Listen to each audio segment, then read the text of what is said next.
C'est une maladie génétique, elle s'appelle l'hémochromatose. Bonjour docteur Kierzek. Bonjour Thomas. Si je vous dis que l'hémochromatose, c'est d'avoir trop de fer dans le sang, j'ai bon, c'est à peu près ça globalement ? C'est à peu près ça, l'hémochromatose héréditaire, c'est une hyperabsorption du fer. On mange tous du fer dans l'alimentation, on a à peu près 20 mg et sur ces 20 mg qui passent dans le tube digestif, on en absorbe normalement 10%, donc simplement 2 mg. Et bien les gens qui souffrent d'hémochromatose héréditaire en absorbent beaucoup plus et donc du coup ce fer va s'accumuler dans un certain nombre d'organes et va faire une surcharge en fer qui au fil des années peut avoir des conséquences négatives. Et ça pose quoi comme problème d'avoir une surcharge en fer ? Ça pose beaucoup de problèmes parce que ce fer va saturer la transférine. La transférine, c'est la molécule qui est dans le sang chargée de transporter le fer, qui va être complètement saturée et le fer va se déposer au niveau d'un certain nombre d'organes. Le cœur, le foie, ça peut provoquer une cirrhose du foie par exemple et puis ça va provoquer des douleurs articulaires parce que le fer, on imagine bien, va se déposer au niveau des articulations.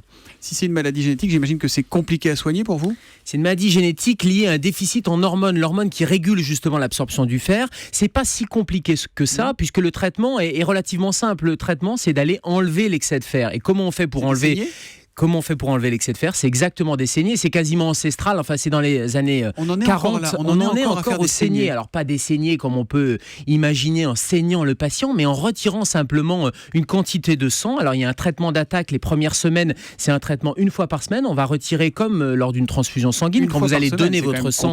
C'est contraignant, mais c'est un traitement qui n'est pas très compliqué, qui n'est pas douloureux, qui est relativement simple et peu onéreux, et puis après c'est un traitement d'entretien pour maintenir une quantité de fer à peu près acceptable dans le sang. Quels sont, docteur, les premiers symptômes qui doivent nous alerter, nous faire dire attention, il y a peut-être un truc qui cloche ?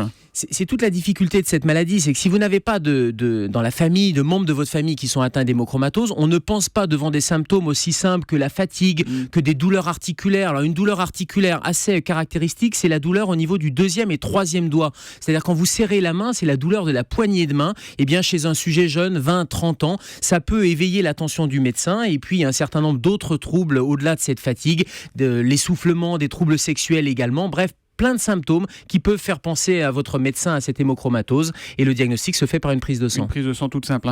Au-delà de l'hémochromatose, on nous dit quand même qu'il faut avoir du fer. Une carence en fer, c'est pas bon, notamment chez les femmes enceintes, non ? L'hémochromatose, c'est la surcharge. Et il peut y avoir l'inverse, c'est-à-dire la carence en fer chez des femmes, surtout les femmes enceintes, des femmes avec des règles abondantes qui peuvent perdre une quantité de fer et cette carence en fer donne les mêmes symptômes que l'hémochromatose, à savoir une fatigue. Et là aussi, c'est la prise de sang qui va permettre de diagnostiquer cette carence en fer. Dernier point, parce que c'est une idée reçue qui a l'air insolite. Est-ce que oui ou non, les épinards, c'est riche en fer ? Vous regardez trop Popeye, oui, Thomas. Oui, c'est ce que vous dites ma jeunesse. Mais... Alors, oui, c'est une idée reçue qui est finalement une fausse idée, parce que les épinards, ça contient une certaine quantité de fer, mais le fer végétal est finalement moins efficace que le fer animal, et on trouve beaucoup de fer dans les volailles, dans le foie notamment de volaille, donc dans la viande rouge. Et puis, si vous voulez manger des fruits et des légumes, c'est plutôt les fruits secs qui sont riches en fer. Merci beaucoup, docteur Kierzek. Il est la nuit aux urgences et tous les matins à 7h-5 sur Europe 1 pour la question santé d'Europe 1. À demain, Gérald. À demain, Thomas.